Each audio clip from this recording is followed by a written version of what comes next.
Excelente aula, né? Muito legal aí a apresentação. Pessoal, vamos abrir para as questões? Gustavo? Pode, Fernando? Claro. Eu queria primeiro aí parabenizar a Lena, fantástica a apresentação dela.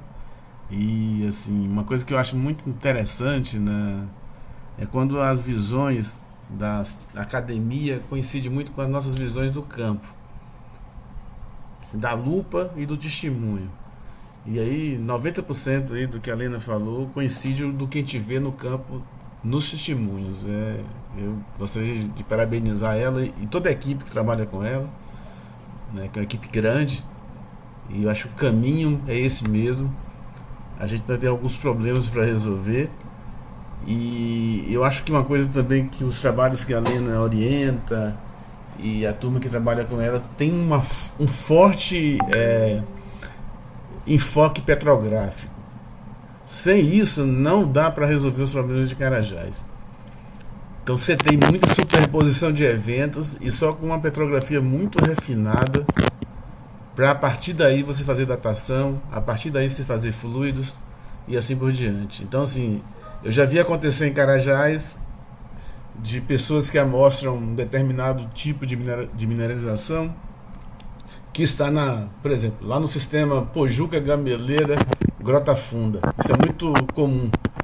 Então você tem lá um VMS, você tem IOCG e você tem um proterozoico. E aí, no local chamado Gameleira, tem também IOCG, tem também VMS. Então o cara pega um furo lá, furo do Gameleira, e está mostrando uma mineralização exalativa.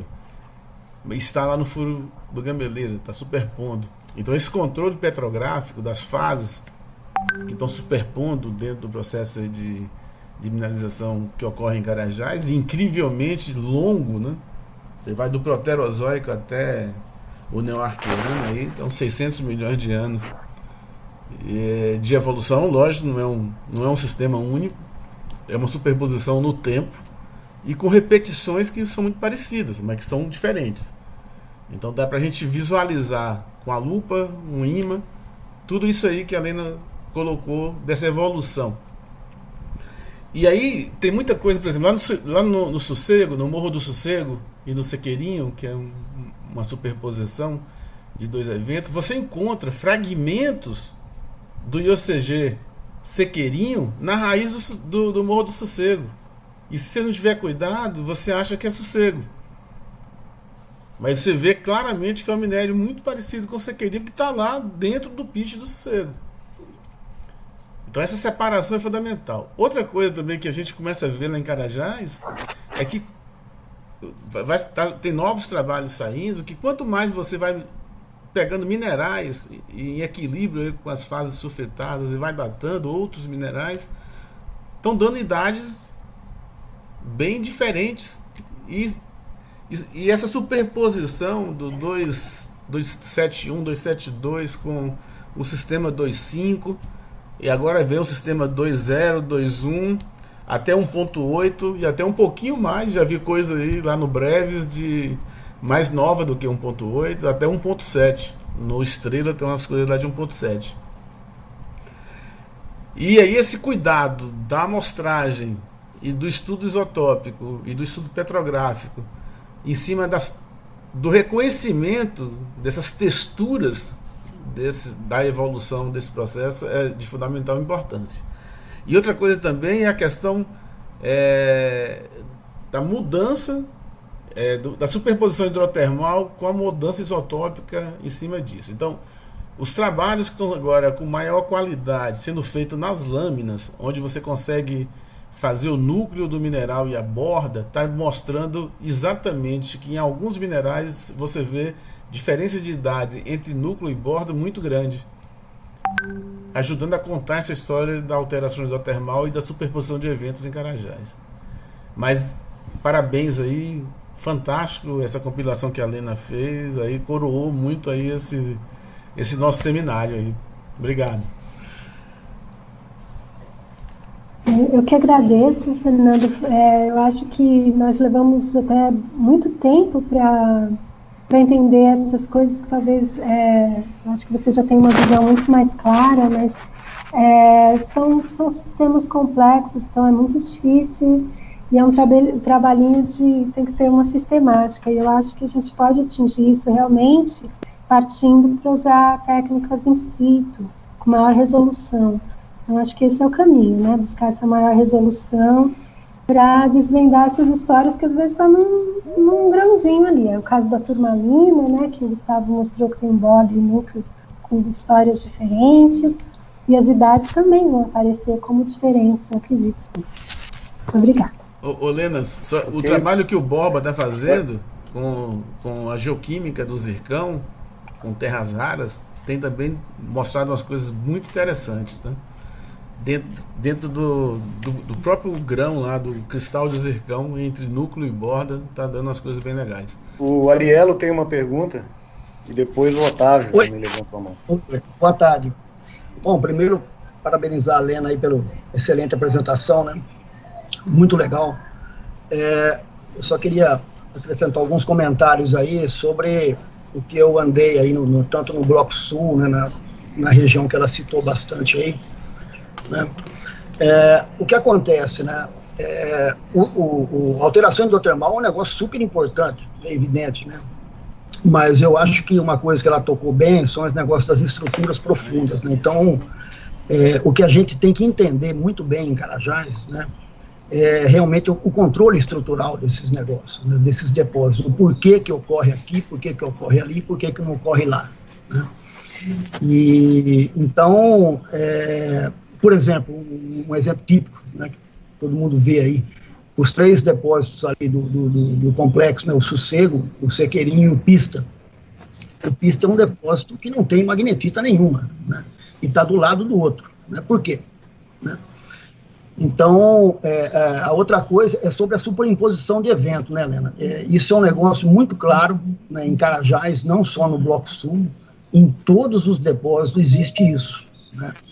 Você tem esses alinhamentos dúctilos, né, o movimento Carajás, e posteriormente, esses movimentos ruptos, principalmente no Proterozoico, eles realmente entram e quebram as mesmas estruturas, veja bem, as mesmas estruturas formadas, né, na fase dúctil, né? Ele entra nas mesmas estruturas. Alguns depósitos, né, como no caso do 118, o Proterozoico quebra tudo e destrói, né? E entra, aí fica aquela história de dizer assim, o Proterozoico trouxe o minério ou ele só remobilizou, né, e reconcentrou. Isso é uma outra coisa que é uma seara que eu não quero entrar. Mas, por exemplo, o Sossego hoje está numa fase lá, quase no final do pit, né, e lá embaixo tem uma brecha, como o próprio Fernandão citou, né, que é totalmente arquiana, né, magnetita, anfibólio, apatita, né, e também o Sossego, ele foi superimposto por esse movimento rúptil, né? Tanto é que quando você coloca hoje os teores de perfuratriz do Sossego, ele fica quase NE, né? Que é a direção do movimento rúptil, que quebra isso tudo. O Pista é outro exemplo clássico, né? Ele é tido como uma mineralização na foliação, e na verdade as zonas mais ricas do Pista hoje estão em fraturas e veios de direção NE, né, quase norte NE, né, que também é um evento, né, de superimposição do Proterozoico, né, que quebra isso, né. Então, uma coisa que a gente tem que entender bem, né, o que o Proterozoico fez, né, se ele realmente contribuiu, né, isso é uma coisa que a gente tem que estudar melhor, né, ou se ele só realmente remobilizou e reconcentrou. Alguns depósitos, ele talvez tenha prejudicado um pouco, como o caso do 118, que era um sulfeto maciço, foliado, todo bonitinho, arqueano, e que foi todo quebrado, né? O Antas é a mesma coisa, o Robertinho visitou isso com a gente, é a mesma coisa, todo quebrado, né? E então é isso que a gente tem que entender, né? O que o Proterozoico, o que esses eventos fizeram posteriormente, se eles trouxeram, contribuíram ou não, né? Mas que é fato que existem, os eventos existem, né? O caso do Jatobá, eu gostaria de fazer um comentário. Eu andei muito no Jatobá, né? O Jatobá, ele tem ali um centro hidrotermal fantástico, né? Formado, onde está o furo 32, Lena, né? Que tem essas brechas, né? Polimetálicas ali, com pentandlita, com pirrotita, né? Então, ele tem um centro hidrotermal ali fantástico, né? Muita magnetita, né? Mas muito pouco calcopirita. Nós estamos na raiz do negócio, lá embaixo mesmo, né?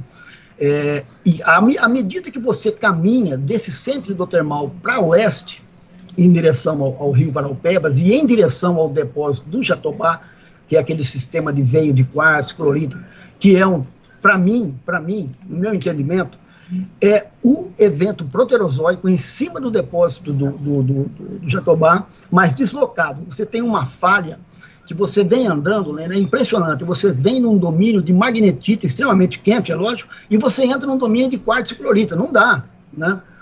Então, existe uma falha ali, e para mim, o depósito do Jatobá, que fica na parte mais oeste dessa falha, ele foi erodido, né, e sobrou ali essa parte de quartzo, clorita, bem mais baixa temperatura, né? E esses depósitos todos do Bloco Sul, né, eles estão encaixados dentro de rochas do terreno granítico Greenstone, né? A bacia, na verdade, ela começa depois do depósito do Jatobá, né? Então, o fato de ter níquel, zinco ali também pode ser isso, né? Os fluidos podem ter passado por rochas máficas, ultramáficas, como lá no Pantera, né? E só para finalizar, com relação à estrutura, né? Eu só queria deixar aqui um pequeno lembrete, né? Se você olhar em qualquer depósito de Carajás, em qualquer todos, você vai encontrar um dique, né? Então, as pessoas vão dizer para mim, Ariel, você é doido, o dique é rocha nova. E eu vou dizer, a rocha é nova, a estrutura pode ser antiga. Então, essas podem ser as estruturas que nós estamos procurando, as estruturas antigas e que puderam trouxer essas coisas. É isso, parabéns pelo trabalho. Muito obrigado. Muito obrigada. Muito obrigada, Ariel. Eu acho que essa questão dos diques realmente pode ser bastante importante. Sei que tem alguns deles que já foram datados e são até arqueanos, mas eu concordo, a respeito de estrutura que a gente está falando, né? Isso é um aspecto fundamental mesmo. Muito obrigada pelas colocações. O Jatobá, eu considero que ele está na borda, em contato com vazamento, porque a gente tem uma idade de urânio-chumbo, que dá 2,7, 4, para as rochas vulcânicas ali. E elas são muito características como os basaltos do Grão-Pará. Pelo menos, eu acredito que o Jatobá, parte dele, pelo menos, está na interface com a bacia. Mas isso é... A proximidade com o embasamento também é muito grande, né? Eu só coloquei isso, Helena, porque quando eu mapeei ali, né, o que acontece? Quando eu saio do Jatobá, né, e vou em direção ao norte, né, eu tenho uma drenagem, que para mim é o contato, né, e você pode estar certo, posso até estar errado, né? E assim que eu passo dessa drenagem, que eu começo a encontrar, né, basaltos com amígdalas e formação ferrífera, mas as formações ferríferas são formações ferríferas mesmo, extremamente dobradas, aquelas formações ferríferas de 3 ou 4 metros de espessura, né? E isso é muito característico da bacia. Já dentro do Jatobá, eu só encontrei magnetita hidrotermal, eu não vi nenhuma formação ferrífera, por isso, mas você está correto, né? A gente pode estar ali no limiar ali, né? Tá pertinho. Otávio. Opa, boa tarde, Helena, boa tarde, pessoal. Queria parabenizar também pelo excelente trabalho que está sendo feito no Furnas. Eu só queria fazer aqui algumas considerações e uma pergunta. A gente trabalha ali na faixa cinzenta, a gente observa umas rochas bandadas, quartzo magnetita, que se desenvolvem em cima de A gente consegue observar quando o alvo assim não está muito transformado. A gente consegue observar que é uma rocha quartzo magnetita bandada que se desenvolve sobre um granito, tá? onde essa magnetita, ela substitui ou ela se desforma em cima das granadas. E a gente consegue observar também que esse parece ser um primeiro pulso desse ferro-metasomatismo, um quartzo magnetita bandado. Geralmente essas rochas são estéreis. E a gente consegue ver também um segundo pulso, onde as granadas são maiores, são geminadas, são orientadas ou não, como você colocou, são várias gerações delas, que podem evoluir, estão muito associados com grunerita, né? E elas podem evoluir até os magnetititos. Eu queria saber se você, nesses trabalhos que vocês estão fazendo, se vocês conseguiram identificar essa rocha quartzo magnetita bandada, né? E se consegue fazer uma relação com essa evolução dessa rocha quartzo magnetita bandada até o magnetitito, que geralmente é minério. Otávio, primeiro eu gostaria de agradecer. Eu acho que quando iniciamos o trabalho no Cosmos, você nos recebeu. Então, eu sou muito grata também, porque eu fui onde eu posso. Otávio, eu não sei se nós conseguimos, nos furos que nós mostramos, se nós chegamos a ver exatamente a rocha que você se refere. Eu vi rochas que são constituídas por magnetita e quartzo, que são muito associadas àqueles quartzitos, que têm estruturas ainda reliquiares, sedimentares, e também uma evolução para magnetito. Então, eu não sei se a gente está falando exatamente das mesmas rochas, porque vimos muitas zonas com magnetita que obliteram granitos, que obliteram as rochas ricas em granada, rochas ricas em biotita, mas não exatamente bandadas. Então, não sei se eu realmente vi as mesmas rochas. Pessoal, eu queria perguntar, Fernandão, uma pergunta bem básica, assim, mas que sempre fica me incomodando, né? O papel das encaixantes, Lena, com relação à formação dos depósitos, se tem algum nível estratigráfico que seja mais favorável em termos de reatividade ou de textura, em termos de porosidade, para favorecer a formação dos depósitos mais importantes, vocês têm observado isso em alguma tendência desse tipo, já que tem bifes, tem vulcânicas, tem os granitos, tem os milonitos, se isso é importante do ponto de vista de trapeamento do fluido e, bom, enfim, alteração também do termal associada, né, que a gente encontra.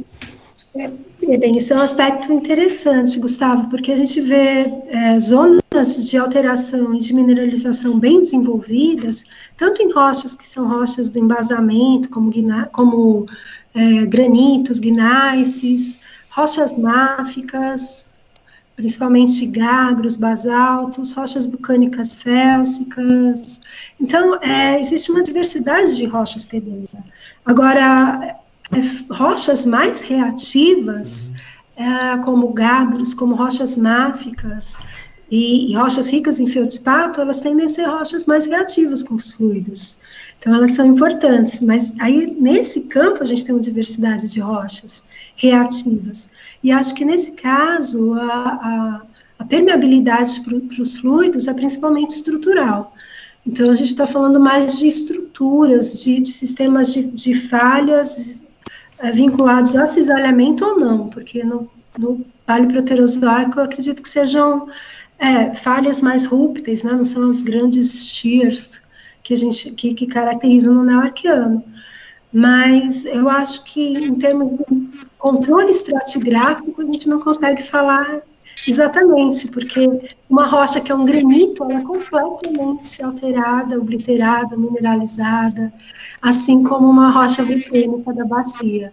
É um sistema no qual os fluidos são extremamente reativos e impõem as suas características, né? A gente tem alteração fluido-rocha, mas O que a gente pode ver é que o padrão de alteração hidrotermal muda um pouco quando a gente, dependendo da rocha. Por exemplo, rocha mais máfica tem mais biotita, mais escapolita, mas o sistema está ali, o sistema está bem desenvolvido. Eu acho que o papel das rochas encaixantes talvez sejam como algumas armadilhas, nos contatos de rochas, principalmente, contato com o líquido. Mas aí a gente volta para a questão da estrutura, né? É uma descontinuidade, né? Acho que as estruturas são mais importantes do que a natureza da rocha. Ô Lena, mais uma vez, concordo plenamente com você. As rochas de Carajás são mero coadjuvantes na questão das mineralizações. Agora, a estrutura, sim, ela tem um impacto fantástico. E aí, consequentemente, as zonas de fraquezas prévias, tipo contato litológico, falhas antigas e outras coisas mais. Isso aí, sim, tem um papel de focar a canalização dos fluidos.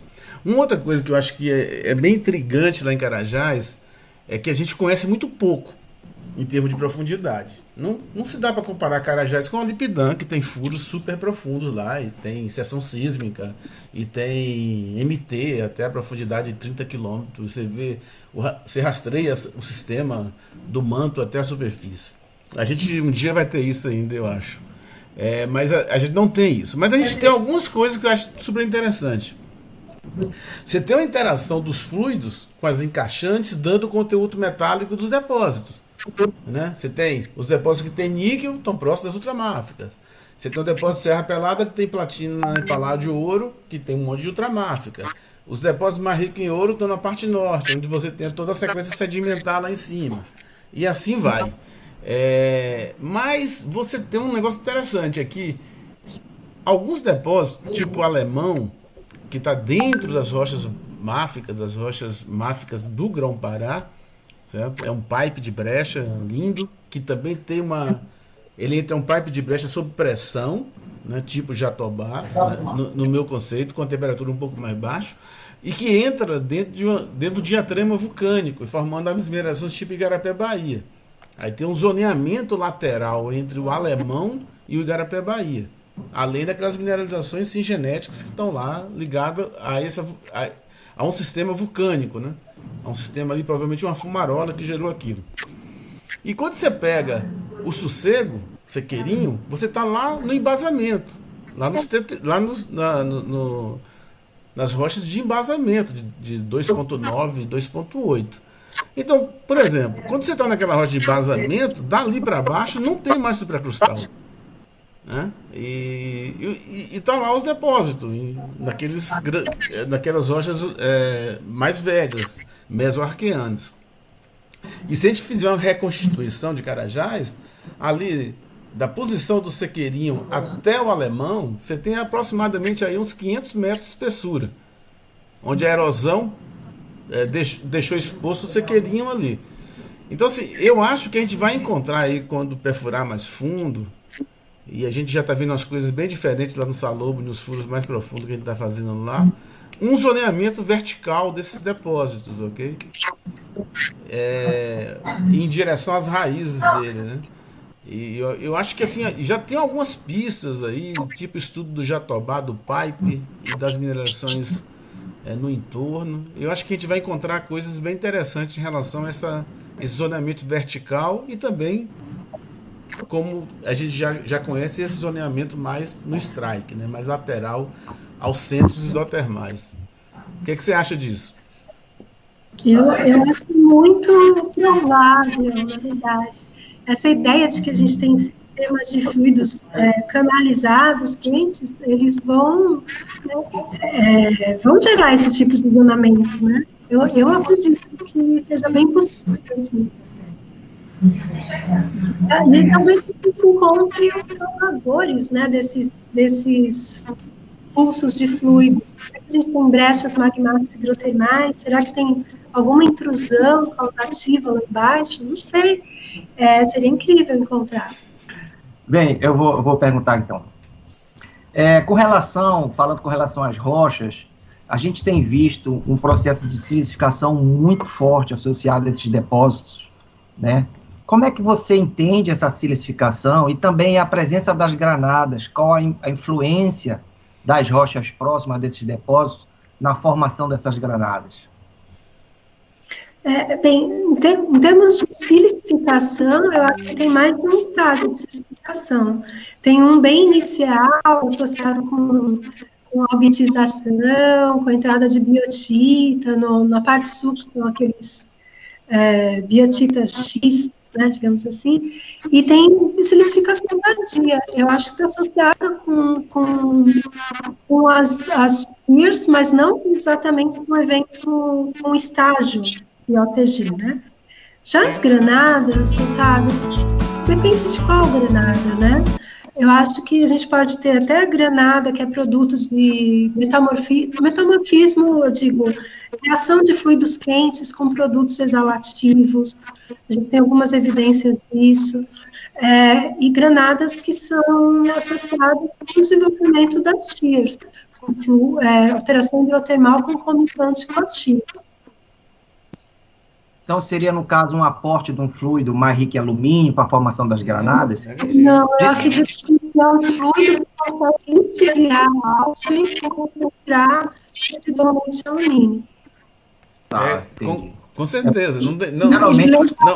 Otávio, é impossível ter fluido rico em alumínio. O que você vai fazer?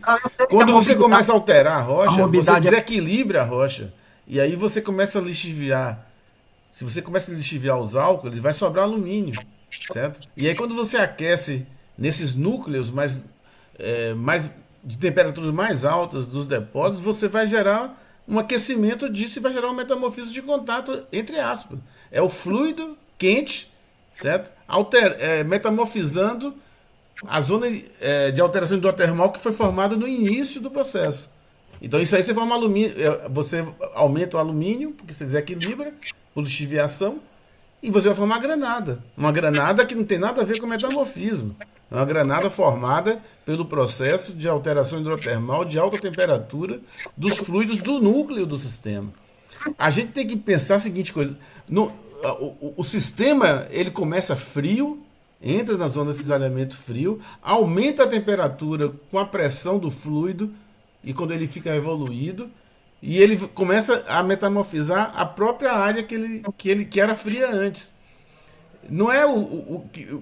O sistema não era frio, não era quente e esfriou, era frio e esquentou. Se você olhar toda a paragênese mineral, você vai ver isso. Então, se você estiver na borda do sistema, ele está mais frio. No núcleo dele, ele é super quente. Quando você pega os furos do Salobo... Valeu. A gente pode encerrar, agradecer, Helena, novamente aí pela disponibilidade, pelo show de aula e explicações. Gustavo, só gostaria de agradecer mais uma vez ao convite, é um prazer, sempre muito bom pensar em Carajás, falar em Carajás, e com esse grupo aqui é realmente um prazer. Então, muito obrigada pelo seu convite e estamos à disposição.